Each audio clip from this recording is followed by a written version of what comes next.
Okay, so maybe you've already been to Santa Cruz and now you want to come to Isabela. How much is it going to cost you?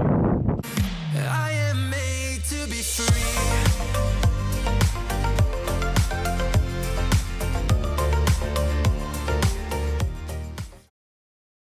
Okay, so it's our last day here. While we're out doing our things and enjoying our last day, we thought we'd do a budget. So first things first, where we're staying. Here's where we're staying. It's the Casa Punta Arena. It costs us $20 a night on booking.com, but it's cheaper, I'm pretty sure, if you just show up first.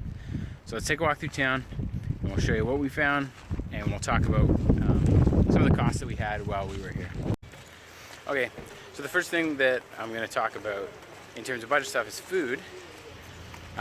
This island was more expensive for both accommodation and food. So in order to save on costs, we bought breakfast again. We just did granola and milk or yogurt again, and I'll show you where we did that. And then we did dinners this time, so we just did like pasta. In terms of buying pasta sauce and stuff in a grocery store, it's really expensive. For some reason, it's like $7 for like a tin of sauce. So instead, we just came here to the Puerto Vallarta Mercado, the market, and then they sell produce here, and there's a bunch of stores. So that's where we were buying like tomatoes and all that. You know, pretty good prices. We bought enough vegetables to make sort of pasta sauce for the week for like $3. So there you go. You got stands like that. You can just come here and get your produce. And then for dinners, like I was saying, we got pasta, and we did that here at this supermarket, where you can buy grocery ingredients for pretty cheap.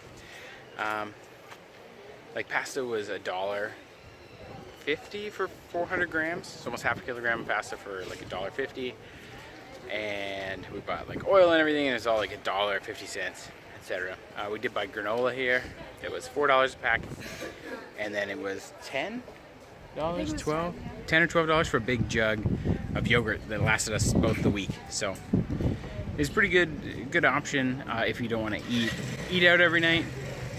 This grocery store is pretty good. There's a whole bunch of different little convenience stores and markets all over the place that are about the same, but this was sort of a one-stop shop, which was nice. So this is going to sound strange when I first show it to you, but these don't exist on this island. It's not an ATM you can pull out from. Pretty sure it's just a local co-op ATM. So if you want to operate on this island, you got to bring all your money ahead of time. There is the possibility some stores will take Visa, and you can pay them on Visa and they'll give you cash. They'll charge like 7+% or 15% on top of it. So unless you feel like paying $115 for your $100, bring your money ahead of time. Okay, so this is the food street.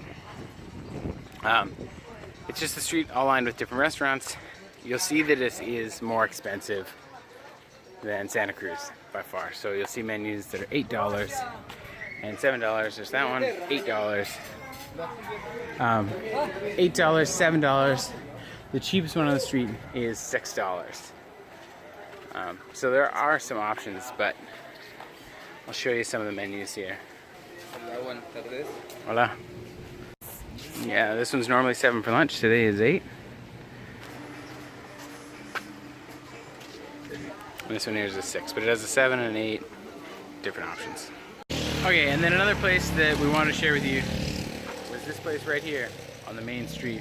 It's a bakery where everything is $1, which is awesome.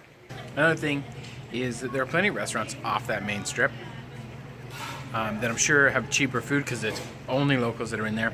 They don't have boards and they don't have menus, and so we avoided them because our grasp of the Spanish language is garbage and we don't know how to operate in them, especially because I don't eat fish or seafood.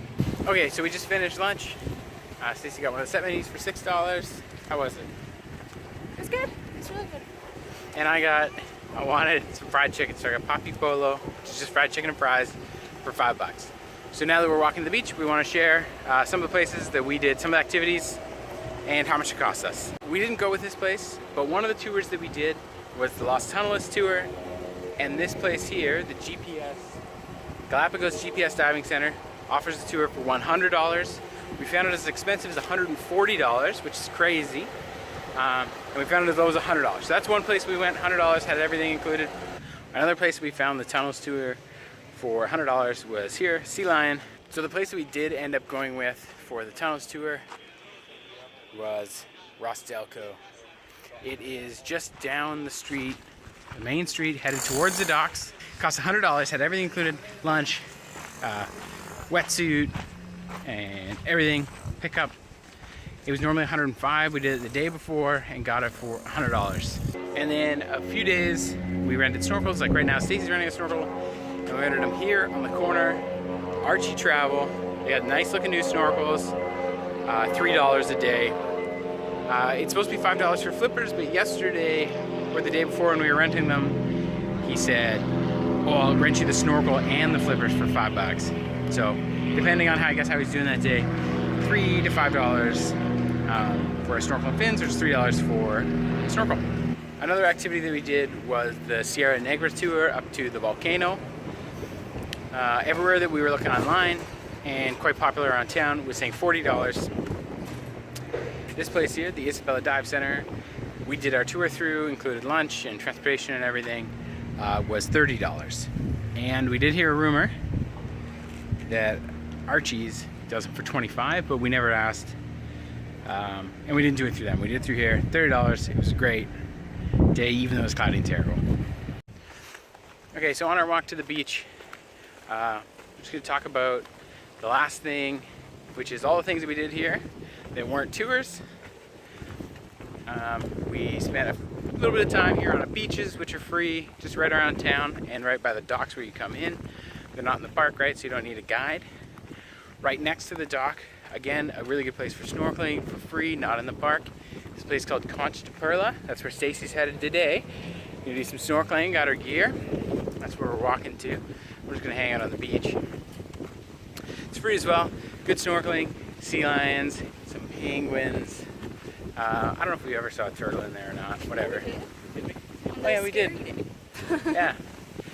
It's best in the afternoon, go in the afternoon. We went in the morning, high tide, and it was like strong currents and like terrible visibility, but apparently it varies day to day. Another thing that we did that was free was the Wall of Tears. A lot of people rented bikes to go. Showed you that sign, $15. Here's the sign right there. Bikes rent $15 for all day. We just walked. It was a nice little walk. We made it all day, but we brought a little lunch. So that's a good activity to do too. The Tortoise Reserve and the Flamingo Lagoons is another really good option too. It's just up from town. You head west out of town and then north. And that's all free, of course. I think all the turtle sanctuaries here are. And they have a breeding operation there. And there is some lagoons where you can see some flamingos and stuff along the way, which is also really nice. So the last thing, as we're on our way to the beach, is the miscellaneous costs that we had acquired. We did have to pay a water taxi, the fee when we came here on the boat. And that was $1 or 80 cents or $1 for the first one, and then 50 cents for the second one. Once we got here, getting off the dock, like there is a fee to come to the island itself, which is $10 for foreigners and $5 for nationals. And then some other miscellaneous costs that we had, or that we didn't have rather, which was nice, was that our hostel provided filtered drinking water, which is awesome. And for the first time, our hostel had a washer and dryer that we could use, so we didn't have to pay for laundry, which is awesome. That's what we did this morning. They did have a bag of soap next to it. I don't know if that was for us to use, and I never like assuming that, so we did go buy a little bag of laundry soap.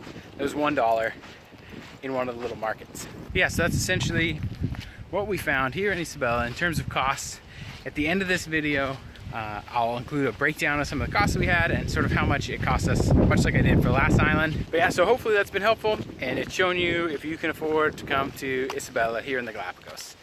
So leave a like if this is helpful, or comment, ask any questions you might have. That's always good. I can always answer some questions. And yeah, hope this is good. Thanks for watching.